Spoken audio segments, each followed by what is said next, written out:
Everything that we do is based on that. The other interesting thing you may be thinking of, information theory itself might be changing very soon with quantum computing, because now it's no longer just on or off. We actually have 3 or 4 states potentially represented by qubits. Okay. This talk will kind of focus in that area. It may be wider, I'm not really sure. But the idea is that we'll talk about things today that hopefully will serve you in a career in software for a whole lot longer than just the next JavaScript library that's going out of fashion this afternoon. Okay. This is not an exhaustive talk. These are things that I've kind of picked up over a career span of about 20 years. I've found them useful to me, and I wish I'd known about them way earlier. So if you pick up other things, please let me know afterwards, and we can talk about those. These are kind of the areas that we're going to be talking about today. So systems thinking, communication, empathy, economics, learning, and feedback. So the first one we'll focus on is systems thinking. So this is a question for you. Anyone want to give me an answer? Why or what is causing a car to move? Anyone?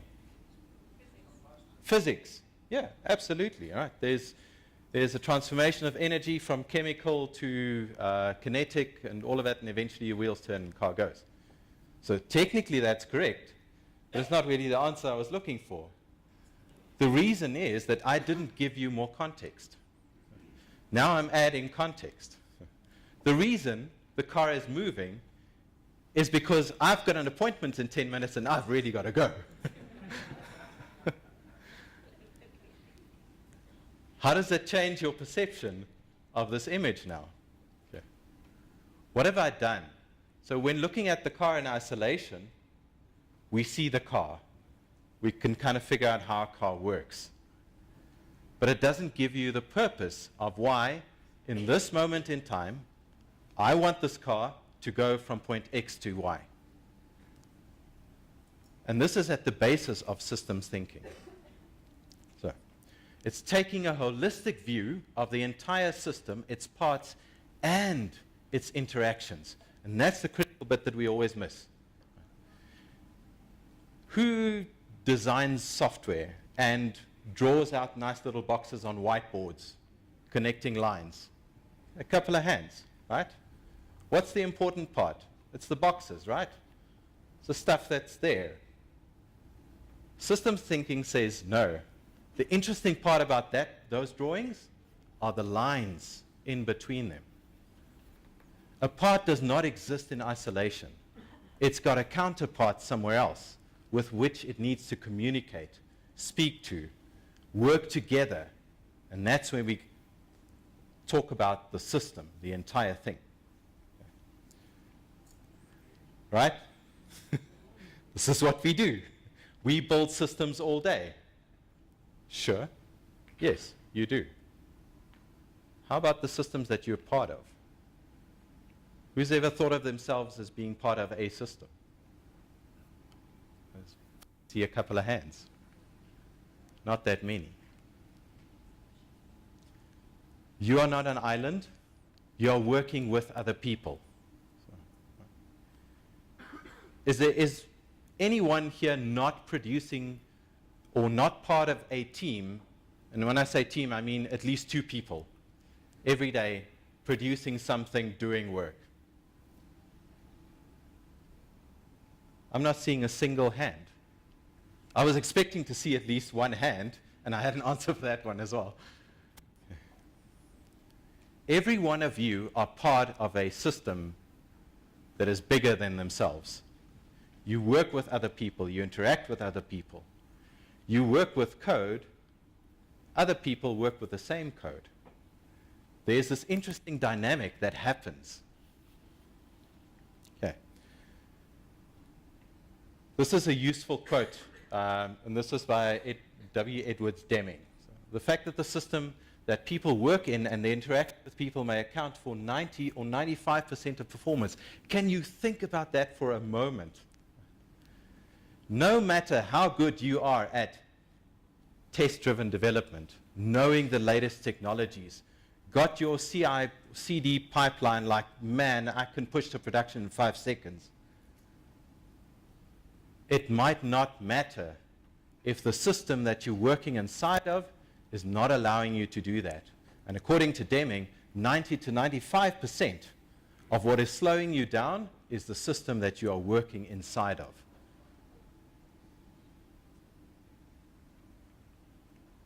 Okay, so why systems thinking? Understanding that changes in isolated parts can cause unexpected changes in the system's behavior. Most developers in this room would know what I'm talking about. I see a couple of smiles because we talk about coupling. I change something here, something way over there starts breaking. Interesting, I just discovered coupling that I didn't know existed in my system. And that's at a technical level. It gets more interesting when we talk about systems of work. Systems of work are typically complex adaptive systems, which means that they're changing all the time.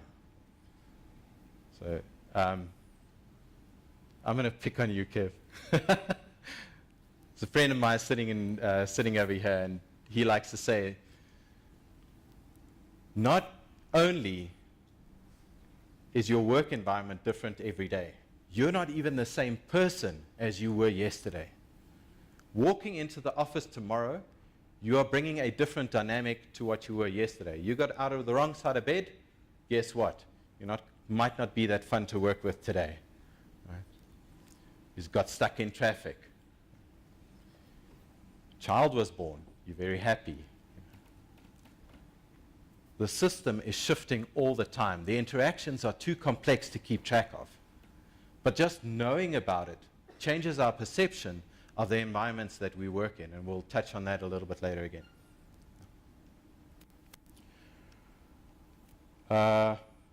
Okay, contextual awareness. Oh, this is an interesting one. So, when we start thinking wider than just the little part of the stuff that we're working inside of, we start to see new options for problems that we thought we had.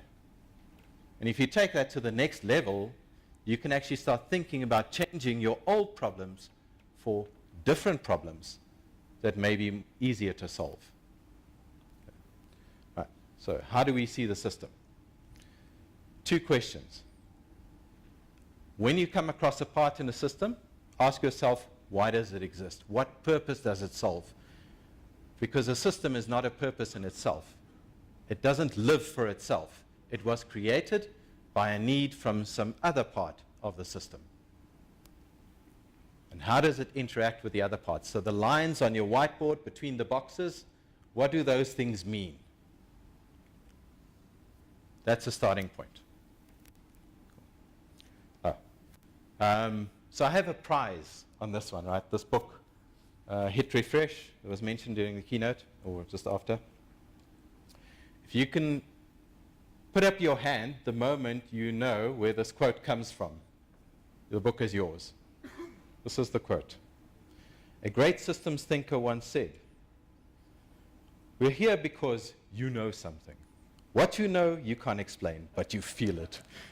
I saw a hand there. The Matrix, yes.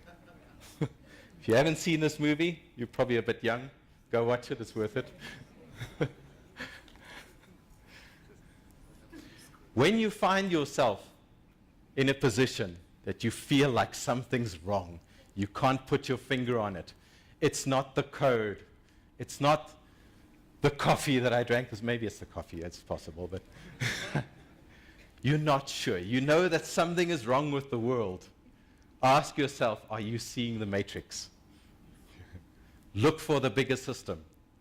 If you're in the matrix, you are blind to the matrix. Right, that was systems thinking. Let's talk about communication.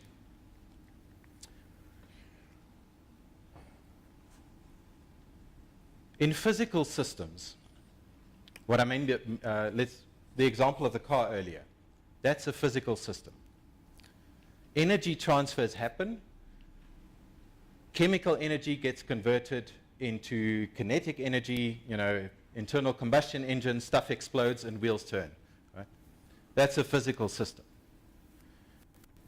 If we talk about human systems and systems of work, where people are the important things in the system, how do people interact with each other? Those energy transfers take the form of exchanges between people, information exchanges, and then we make meaning of those things, and we have a word for it. It's called information. We exchange information to learn, to share, to grow, to build, all of these things. It is absolutely critical.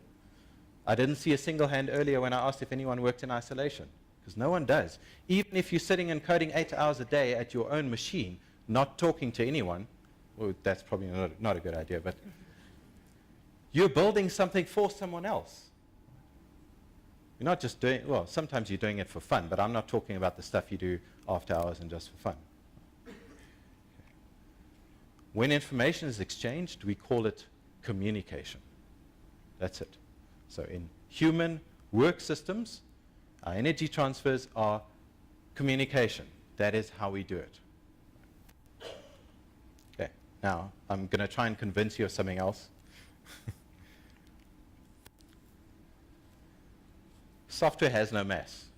If I had a flash drive here, pretend this is one. I put 10 lines of code on here. I weigh it on a scale. I put 10 million lines of code on here and I weigh it on a scale. Is there a difference in mass? No. Depends on the language. I wish I had another prize to give away. No. Software, there's only one element in the universe that we can think of that has this characteristic, and that's information. It doesn't weigh anything. Like, you can't take it, weigh it, take it somewhere else. It's all data, information. It's a way of thinking about things. Yeah. Now, one of my favorite quotes all time, this is from the SICP, stands for, help me out. Structure and interpretation of computer programming. That's it. I completely forgot that one. Right. It says programs must be written for people to read and only incidentally for machines to execute. I loved when Marco in his keynote went through that exercise of cleaning up the language in the code, and it read so expressively. And you could see, like, even if I were a non-technical person, I could read that and go, yes, that makes sense. That is correct. That's accurate. Why is that important? Because this is a form of communication. Code is a way of communicating not only your intent to a machine, for stuff to be executed, to be run, it's also for other people to be read and to be made sense of 6 months down the line, or yourself a year from now. How kind are you going to be to yourself if you knew that in a year's time you're going to have to change this code, rewrite it, well, maybe not rewrite, but refactor it. We communicate our desires for a particular outcome to a computer and code. We spoke about that. Okay. We build software to meet people's needs. We don't build software according to requirements. I have a need to get from point A to point B. Taxify, Uber, they satisfy that need. I don't have those apps on my phone because I like the apps. I have a need to get somewhere. That need is being met by the software. And the way that we communicate these needs is by talking and discovering and learning. It's all communication. So I hope I've convinced you of this now, that most of what you do is actually communication. And if that holds true, then we need to get really good at communication. Yeah. Interesting. So how do we get good at communication? There was a study done by this person called Sandy Petland back in 2012 already. And they quantitatively did research on showing the impact of how people communicate and in their teams and the effectiveness of those teams when you relate it back to their ways of communication. So what they basically did is they gave a bunch of people tags that they wore around their neck, like smart device stuff, and they recorded all their interactions that they had throughout the day. So like they would record movement, they would record voice, intonation. They had different ways of recording data relating to how people email, text, all of those things. And then they probably ran it through some very smart previous session data learning stuff, crunched the data, and this is what they came up with. So we found patterns of communication to be the most important predictor of a team's success. If that doesn't strike you,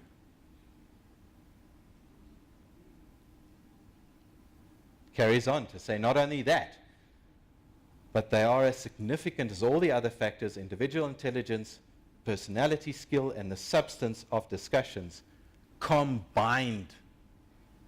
All of those things put together. That's the weight that the way we communicate, that is the difference that it makes. And again, this relates back to the slide we had earlier, Deming's 90-95 rule. The system that you're part of, how well is that system functioning? How well is communication flowing in that system? This is one more, I won't read through it. You can have a look at the slides later, but basically reinforces the same point. Okay. We spoke about needs being understood through communication. This is an interesting one. Who's writing less code every day? Who's deleting code every day? Probably not at the rate at which we're creating it, right? Code is eating the world. That's a fact. And that's not slowing down anytime soon. So the better we make it for ourselves, the more easier we'll have it in future. That's a very hopeful statement. Effectiveness of the communication channels in the system plays a major role in the effectiveness of the system. So if we relate back to systems, how systems interact, human systems, communication, that's basically just saying the same thing again. Okay. It matters how we communicate. So from the same study, they found interesting things. Right? What would you say is the most important form of communication? Actually, most effective, sorry. Face-to-face, then phone or video conference, but it comes with a caveat. The more people you add to it, the more difficult it becomes. And only then, email, texting, and you can probably add to that Slack. This is not someone's idea of what perfect communication looks like. This is based on quantitative research. Yeah, how do we get better at communicating? This is an interesting one I found. If you look around the room, just quickly, just look around you. Just scan for a moment, right? There's a lot of diversity in this room. Different cultures, backgrounds, languages. In South Africa, in our local context, that is sometimes interesting. We use different words to get at the same things. And we use the same words to describe different things. Learning to communicate with people in a shared way, but stepping back and trying to understand when someone is talking is like, what is it that they're getting at? If someone's saying something that's not making sense, how do we stop for a moment and say, okay, wait, I'm assuming that this person is really trying to tell me something important. They may not be using the language that I understand or the language that I'm familiar with. So how can we kind of get to some sort of middle ground? Just being aware of that already changes how you perceive people and interact with them. Same thing, different words to convey the same meaning. Seeking to understand. The number of times that someone has spoken to me saying something and I go, I don't know what you're on, but it's not the stuff you find in coffee. And then recollecting myself for a moment and just saying, okay, hold on. I am going to assume that this person really had something important that they wanted to tell me. How can I better understand what it is that they were trying to say? So I start asking clarifying questions. Okay, did you mean this? When you say this word, this is what I understand by that. And they go, oh, no, that's the other thing. So let's talk about this thing. And then there's conversation. It's not a one-way thing. Cool, that was communication. Let's talk about empathy. This is what empathy means. It's from a Greek word, combination word that says empathia, em meaning in, and pathos means feeling, in feeling. It really means to be in feeling with someone else. Another way to think of it is putting yourself in another person's shoes. Right? Now we're having this conversation that we spoke about just now, people using words that I'm not familiar with or that I think means something else. If I stop myself for a moment and go, okay, wait, where are you coming from? It's like, what is the potential context that you may be seeking this conversation out of? Why are we having this conversation?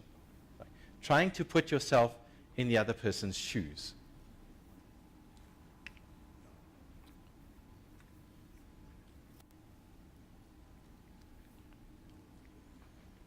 It's not to be confused with sympathy. South Africans have a nice way of describing sympathy. It's called ach, sies toch shame. It's not the same thing. This is truly seeking to understand where someone else is coming from. Okay. The interesting thing about empathy is once we try and understand where someone else is coming from, and we put ourselves in their shoes, we can start to see how the system that they're part of is influencing their behavior at this point in time. Someone's being abrupt at work. I have a couple of options. I can view this person as just being rude, not wanting to talk to me, or I could ask a question, hey, how's your morning been? Oh yeah, I got stuck on the highway for 2 hours. I just need 5 minutes to get over it. It's a world of difference. I could have gone throughout the day treating this person as being rude and thereby actually reinforcing the rude behavior, because now all of a sudden I start seeing the rude behavior even though it might not have been there later on during the day. Okay. I have an interesting one. So I was just starting out my first year in software development. I joined a team of people that I looked up to, had respect for, because they've been doing this for a while. And we wrote software and got it into the hands of the users, and the users were going, this stuff isn't working. And the first response from the other people on the team were, not directly to the users, but internally was, oh, these stupid users. They just don't know how to do this. It took me some time to realize that I was at fault. It's not the users. They have needs. Their needs weren't being met. If stuff isn't working the way it's supposed to work, that's a failing on my part.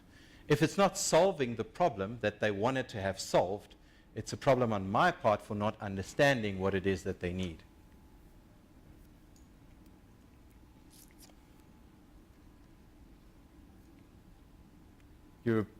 I guess most of you are familiar with the idea of abstraction. So we bunch a couple of details together, we give it a new name, draw a line around it, and say, this is that thing. Right? In software design, it's a useful thing because it helps us not think about the details. We can think about things at a higher level, saying, this component talks to that one. I don't need to know exactly how this component works. I know that it has the output that I want. But when we flip it around and talk about human systems and work systems, It's not always the best thing. So when we start talking about people as resources, how are you thinking about those people? You're not thinking about the people anymore. I'm not seeing the faces now. I'm thinking about numbers, head counts. It's easy to stop caring about the people when I use these abstract terms. Oh yeah, that department over there, it's their problem. But I forget that there are real people working in there. People with names and faces and identities. And people who are probably like me, trying to do their best in a system that might not be allowing them to do so. Again, it's the key to understanding needs. If I understand where you're coming from, if I understand your problem, if I understand your world a little bit more, I can go somewhere to meeting your needs. Here's your empathy starter kit. Very easy. First of all, assume good intent. Someone approaches you, opening a conversation. Assume that they have something worthwhile to say. Assume that for them it may have taken courage to approach you. They have a real issue for them, otherwise they probably wouldn't have talked about it. Right? Don't assume others will use your language. I've spoken about this. Seek to understand, we've covered. 1998, Jim McCarthy wrote a book, which I forget the name of now. In it, he describes the bozo bit. When you work with someone and they keep annoying you in some way, and at some point you figure out, okay, this person is just not worth my time and effort anymore, you flip the bozo bit. It's a switch. It now goes, forevermore, as long as I'm working with you, I will do my best to ignore you, not have to talk to you, because I don't believe that what you have to say is valuable.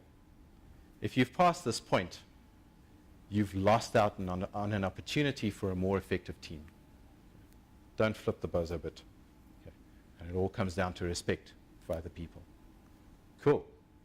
Economics. This is, I couldn't come up with a good term for this, but let's see if we can unpack it a little bit. So, if you think code is an asset, you haven't been doing it long enough. Okay. Code is a liability. Okay. Code is not the valuable thing. Having a need met is the valuable thing. Okay. The code you write today may become the thing that's slowing you down tomorrow. Okay. We need to understand this. Okay. There is no silver bullet. Paper by Fred Brooks, written in the 80s, called No Silver Bullet. I'd recommend everyone read that. He goes into how there are two areas of complexity. There's essential complexity and there's accidental complexity. Essential complexity is the domain of the problem that you're trying to solve. It's like, what is the real essence of this thing that you're trying to do? And there's an essential complexity to it that you cannot make it simpler. It is as complex as it is because it is. That's just it. The accidental complexity is the stuff that we do to ourselves. This is the bad code that we write. This is the sprawling systems that we build. This is the bugs that we introduce. That's the other stuff. That's the stuff that's slowing us down, but it's the stuff we can do something about. Okay. Every decision is a trade-off. There are valuable and less valuable decisions in every context that you can make. I think we'll actually get to another point in just a minute on that and how to get better at that.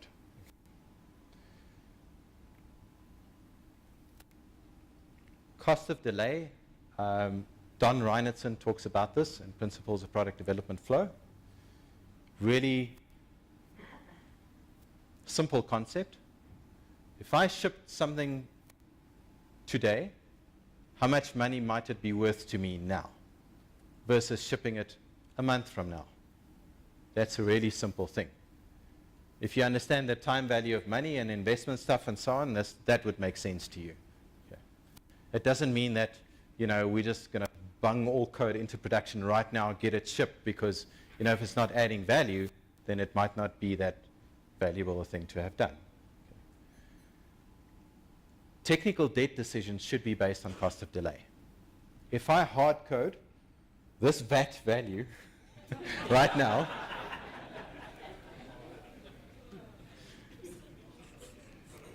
but I can generate sales bringing in 2 million over the next couple of weeks, right? Versus making it configurable now at a cost of another extra couple of weeks. How much money am I losing in that time? That's one way to think about it. Okay.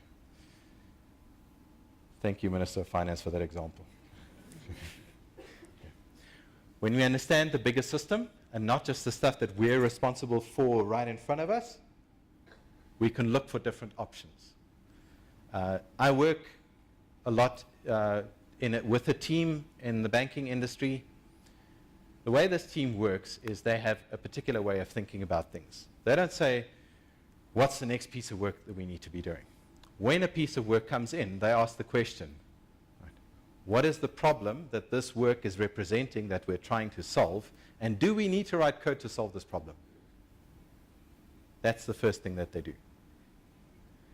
And it's happened on occasion where just through a process of conversation and good communication that they've discovered, you know what, actually it's easier for the business to change their process, and they could do it in half an hour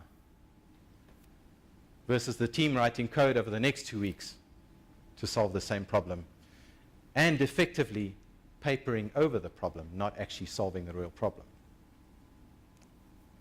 When we start to communicate these things to the wider system and the people that are responsible for paying us, they can say, oh, what you know, that's actually not that important. Now that you're telling me that these are the complexities that I'm going to have to deal with, this is the stuff that I may be touching that could be breaking, they could say, oh, you know what, this would have been a temporary solution anyway, it's not that important right now, we can handle this on our side, let's move on. Now we've looked to the bigger system. An improvement was made in the bigger system that we're part of. Okay. Some tools that you can use starting tomorrow. Right. Rule of 3. Virginia Satir originally coined this. It was added onto by Jerry Weinberg sometime later. Basically says that if you have one option, you don't have a choice. If you have 2 options, you have a dilemma. If you have 3 options, now you have a choice. Always look for 3 options before taking on or starting on anything. Once you have those options, you can, according to what you're optimizing for, decide on something. In order to know what you're optimizing for, there are other tools that you can use. One of them is called the spine model. If you haven't heard about the spine model, I encourage you to go and look it up.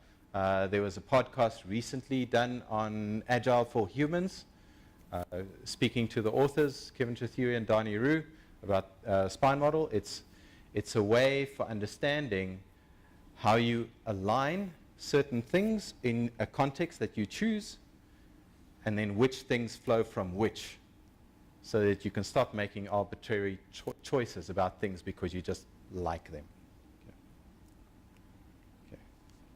Learning.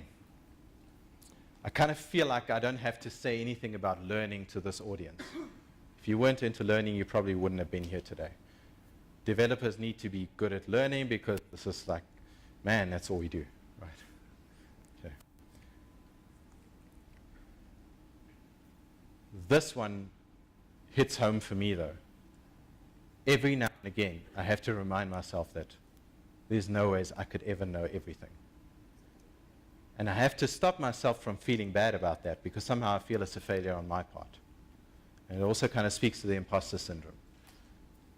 Speaking to a lot of other developers and people that I work with, I get the sense that it's a common thing, right? Okay. We all have different learning styles. Find the one that works for you. It took me a while to discover that the way that I learn things is not the same as the people that work next to me. And again, I felt like a failure in some ways because they were learning things in different ways which I couldn't relate to until I discovered what things and which styles and which ways of learning work for me. Yeah. something I do a lot of, and I encourage this, is to, even in a conversation with another person, try and step out for a moment. Like, try and picture yourself from the other person's point of view. How am I coming across? Right? May I sound a little bit abrupt, because my coffee was bad earlier. I like coffee, if you haven't picked up on that by now. After my interactions with people, I'd sometimes go and sit and just think about, okay, how did that go? What did we talk about? Was I a little bit too assertive in that? Did I give the other person enough chance to speak, to give me their point of view? Ask for feedback from others. So get someone that you really trust and ask them to afterwards, in some interaction or after a talk like this, I'm going to ask some friends who are sitting here, give me feedback on this talk. What could I have done better? Where did I lose people? Why did people fall asleep? No, I'm just kidding. No. Seek feedback. That's basically what it is. I haven't met many developers like this. Right. If you already know everything, why would you keep learning? Oh, seriously. Okay. I don't think it's applicable here. Oh, wait, there's more. Okay. Again, imposter syndrome. We all know different things. Like, you cannot know everything. Learn with other people. That's a really effective one. Sit and code with other people on a silly problem that has no value to anyone besides yourself. Learn a new language, like learn a new technology. Do it with other people. Talk through it. Interesting, the same team that I mentioned earlier, they do mob programming. And it's amazing the amount of learning that happens in that mob while they're working, just because they're interacting all the time. Realize that others are learning from you. We had graduate students coming in, and I learned something from all of them in the first week.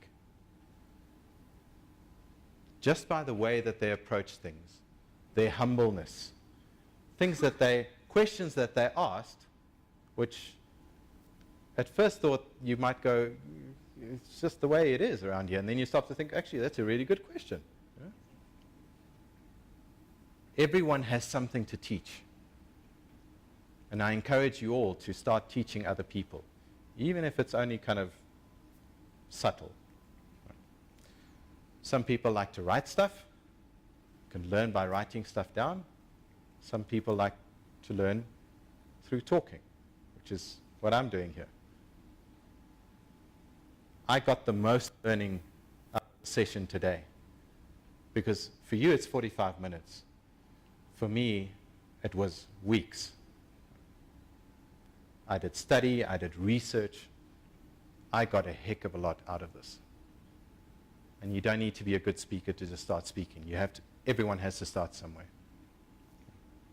Yeah, the last one, on feedback.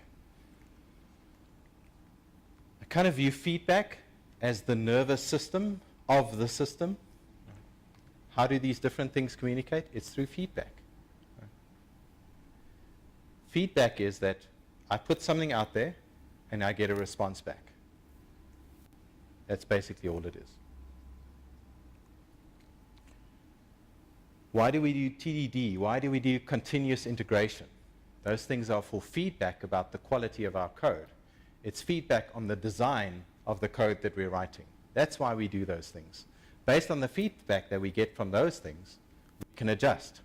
If you have nothing to adjust on, you're just going to go in one direction and not know if you're hitting your target or not. Start by intentionally establishing feedback loops. If you're in the code, it means TDD, continuous integration, all those things, have a board up. If you're doing some form of team process, have a board, see how the work flows through it. That's feedback on how work is progressing, how a team's doing work. In your stand-up, someone's looking a little bit grumpy today or overly happy.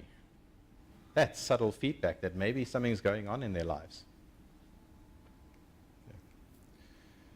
Shorter feedback cycles, less time to course correct. more chance of hitting your target. That's quite obvious. Other ways of getting feedback: experiment, do proof of concepts, and avoid building by faith.